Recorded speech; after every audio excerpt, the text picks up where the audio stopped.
तो hi hello class 9th वालों। तो आइए आज मैं आप लोगों की वार्षिक परीक्षा 2025-26 यानी 2026 के आपके पहले पेपर जो कि था संस्कृत का के सभी क्वेश्चंस के आंसर यहाँ पर बताता हूँ। तो आइए जल्दी से देख लेते हैं। तो सबसे पहला क्वेश्चन हमारा यहाँ पर है कि सही विकल्प चुनकर यहाँ पर आंसर लिखिए।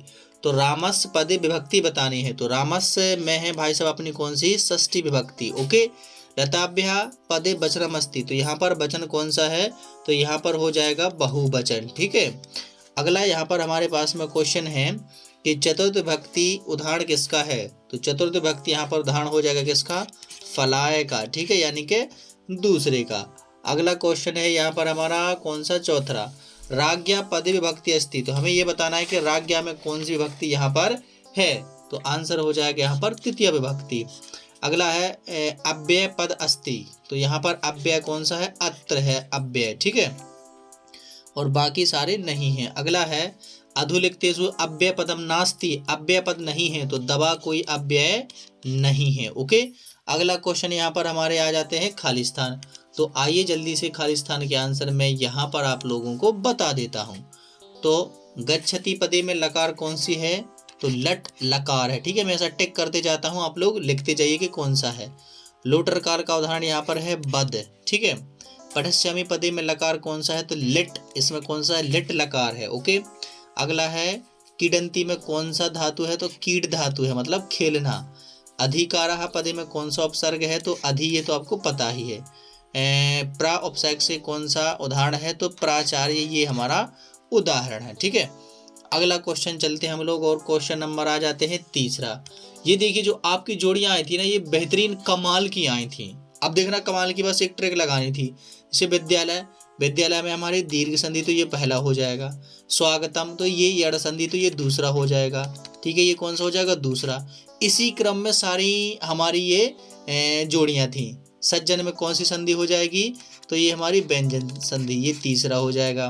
चंद्रशेखर में कौन सा समास? बहुब्री, ये चौथा हो जाएगा। यथाशक्ति में कौन सा समास? अव्ययी भाव, तो ये पांचवा। और पंचवटी में 5 है तो ये हमारा हो जाएगा छठवां। मतलब पूरे उल्टे आंसर थे। इसका सबसे लास्ट में, फिर उसके ऊपर का, फिर इसके ऊपर का, मतलब ऐसे नंबर से थे। ठीक है, तो यही ट्रिक थी।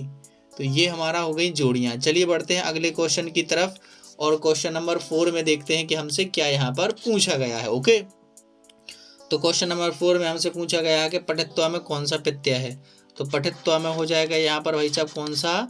कत्वा प्रत्यय। ठीक है। अगला है कृत प्रत्यय का उदाहरण लिखिए। तो कृत प्रत्यय का एक उदाहरण हो जाएगा पठितः। ठीक है। अजा में कौन सा यहाँ पर प्रत्यय है? तो भाई साहब वो है टाप। कौन सा है? टाप। इसकी विभक्ति कौन सी है?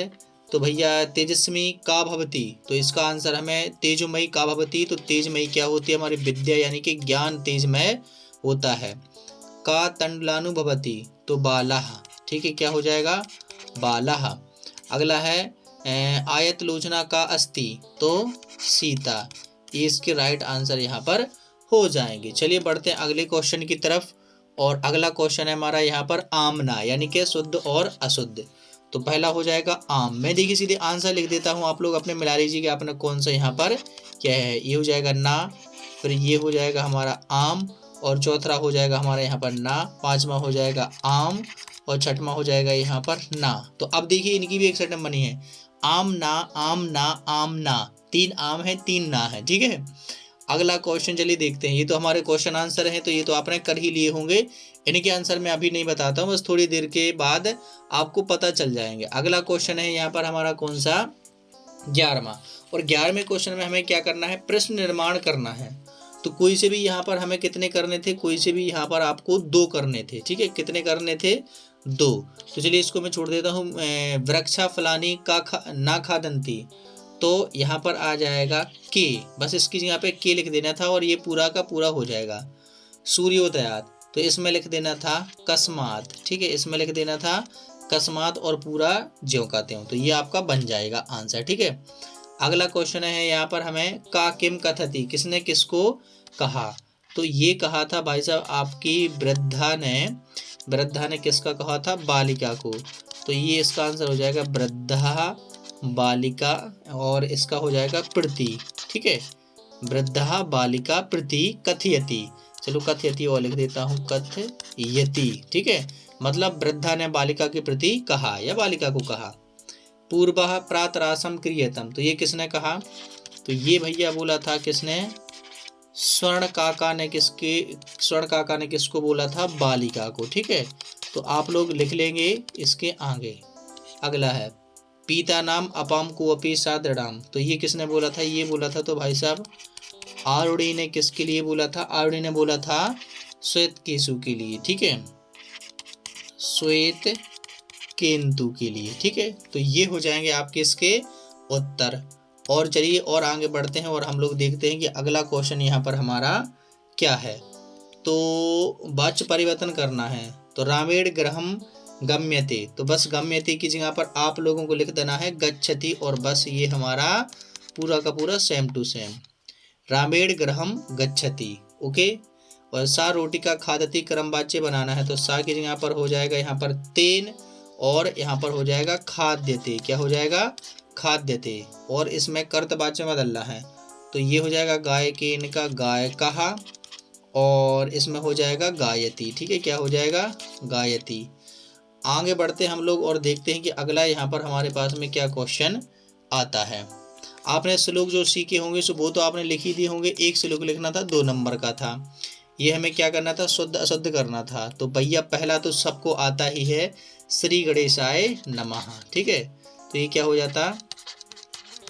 श्री गणेशाय नमः। ठीक है, बड़ा या कर देना, छोटा या कर। अरे भाई क्यों गलत हो रहा है? सही करना है, तू ही गलत हो रहा है। श्री गणेशाय नमः, ये कुछ ऐसा कर देना था आप लोगों को। ठीक है, हाँ। अगला है छात्रा विद्यालय पठती, तो पठती की जगह पर आपको कर देना था बस क्या? यहाँ पर पठंती, और ये सही आपका हो गया। अगला रामा स सीता बनम, तो इसमें रामेण कर देना था। राम की जगह पर क्या कर देना था? रामेण। क्या कर देना था? रामेण। अगला है भवान किम करोसी, तो करोसी की जगह पर आ जाना था भैया क्या? करोती। भवान किम करोती, और ये आपका राइट आंसर। ओके, चलिए अगले क्वेश्चन की तरफ बढ़ते हैं, फिर हमारे खाली स्थान यहाँ पर आ जाते हैं। तो आइए जल्दी से मैं इनके आंसर आपको बता देता हूँ। तो मैं इसमें यहीं पर चिन्ह लगा देता हूँ। तो पहले का आंसर हो जाएगा यहाँ पर यत्नेन, दूसरे का आंसर हो जाएगा मूसके है, मूसका ने तुला खा ली थी। आप लोगों ने ये लेसन पढ़ा ही होगा। लक्ष्य हो जाएगा यहाँ पर तीसरा, और चौथा हो जाएगा यहाँ पर अब हमारा तेजोमयी, और 5वां ये हो जाएगा हमारा शोभा। ठीक है, अगला क्वेश्चन देखते हैं हम लोग। तो योजना कृतम, इसको तो आप लोगों ने कर ही लिया होगा। ठीक है, इनको क्रम से मिलाना था। चलो देखते हैं अगला क्वेश्चन, और 18वें क्वेश्चन में हमसे क्या है? इनके आंसर हमें नीचे में से ढूंढना था। तो ग्रामे कीर्दसी, तो एका निर्धना वृद्धा स्त्री, तो ये पहले का आंसर हो जाएगा, या वृद्धा स्त्री भी लिख दोगे। दूसरे का आंसर हो जाएगा विनम्रा और मनोहरा चा आसीत, इतना आप लोगों को लिख देना था, ये दूसरे का। तीसरे का आंसर हो जाएगा एक प्रकार का उनके पास में विचित्र कौवा यहाँ पर आया था, तो ये तीसरे का आंसर। आगे बढ़ते हम लोग देखते हैं और कौन सा यहाँ पर क्वेश्चन है। तो एक इसका अथवा वाला है, तो आपने कौन सा किया है मुझे बता दीजिए, मैं सभी के यहाँ पर आंसर यहाँ पर बता देता हूँ। तो हमारे पास में इसके जो आंसर हैं वो क्या हो जाएगा? पहले का आंसर हो जाएगा प्रकृति। ठीक है, ये हमारा पहले का। दूसरे का आंसर हो जाएगा यहाँ पर क्या? बने, जो पुराने ऋषि मुनि कहाँ पर रहते थे? वन में। और तीसरे का आंसर हो जाएगा काल पूजने। ठीक है, कल कूजने हैं, ये हमारा तीसरे का आंसर यहाँ पर हो जाएगा। अगला क्वेश्चन कौन सा भैया? तो इसके भी हमें उत्तर यहाँ पर संस्कृत में लिख देना है। तो पहला, दूसरा और तीसरा। तो पहला यहाँ पर हमारा कौन सा हो जाएगा? तो ये हो जाएगा कवि वाणी किम कथयति, तो यहाँ पर हो जाएगा निनादमय। ठीक है, निनादमय आप लोगों को लिख देना था ये। अगला बसंते किम भवति, तो बसंते किम भवति, तो क्या हो जाना था? ये सरसा रसाला, और यहाँ पर लिख देना था आपको लसंती। ठीक है, ये आपका दूसरे का आंसर यहाँ पर हो जाता। कभी काम संभोती थी, तो बाड़ी, ये आपका हो जाएगा किसका आंसर? तीसरे का आंसर। ओके, चलिए आगे बढ़ते हैं और आ जाते हैं इसके अथवा वाले पे। तो पहले का आंसर हो जाएगा गुड़ेगेसु, ये पहले का आंसर है। दूसरे में हो जाएगा यहाँ पर नदिया, और तीसरे का हो जाएगा यहाँ पर हमारा समुद्र। ठीक है, तो ये हमारा तीसरे का आंसर। अगला क्वेश्चन देखते हैं हम लोग और आगे बढ़ते हैं। तो अगले क्वेश्चन में हमारे पास में 20वां क्वेश्चन आ जाता है। तो 20वें क्वेश्चन में देखिए हमें क्या करना है, 3 क्वेश्चन के आंसर यहाँ पर हमें देना है। तो पहले का आंसर ये हो जाएगा, और दूसरे का आंसर हो जाएगा ये उत्सव, और तीसरे का आंसर हो जाएगा यहाँ पर त्रिशत सेतु सेकट मित्तम। ठीक है, ये हमारा तीसरे का आंसर हो जाएगा। अगले क्वेश्चन की तरफ बढ़ते हैं। तो हमारे पास में ये आ जाता है इसका अथवा वाला। तो इसके अथवा वाले का पहले का आंसर हो जाएगा ये स्वसंकल्प दृढ़ता, ये हमारा पहला हो जाएगा। दूसरे का आंसर, चलो तीसरे का बता देता हूँ, यहाँ से और पूरा यहाँ तक ये हमारा तीसरे का, और दूसरे का आंसर हो जाएगा यहाँ पर तपोदत्तः। ठीक है, क्या हो जाएगा, तपोदत्तः। चलो आगे बढ़ते हैं और अगले क्वेश्चन की तरफ, 21वें क्वेश्चन की तरफ। तो 1 2 3 4 5, इसमें 5 क्वेश्चन है। ठीक है, तो पहले का आंसर हो जाएगा केरल नामक ग्राम है, पहले का आंसर है। दूसरे का आंसर हो जाएगा उनके पिता का क्या नाम था, तो शिव गुरु। ठीक है, ये हमारा दूसरे का आंसर है। तीसरे का आंसर हो जाएगा उनकी पिता के मरने के बाद उनकी सेवा, उनका पालन पोषण किसने किया, तो उनकी माता ने, तीसरा। और उनका जन्म क्या हुआ, तो शंकराचार्य, तो ये हो जाएगा हमारा चौथे का आंसर। और 5वां का आंसर हो जाएगा समस्त विद्या, ये हमारा 5वां आंसर। ओके, चलिए आगे बढ़ते हैं और हम लोग देखते हैं कि और क्वेश्चन क्या है। तो 22वां है, इसमें ये लिखना था, प्रार्थना पत्र आप लोगों ने लिख दिया होगा, निबंध तो आपने संस्कृत भाषा का या परोपकार का लिख ही दिया होगा। तो ये था आपका संस्कृत का पेपर। अब आप लोग बताइए कि आपका कितने नंबर का गया है। यदि बेहतरीन गया तो कमेंट में जरूर बता दीजिए, और मैं मिलता हूँ आपको कल आपके हिंदी के पेपर के साथ। तब तक के लिए पढ़ते रहिए, मस्त रहिए और खुश रहिए।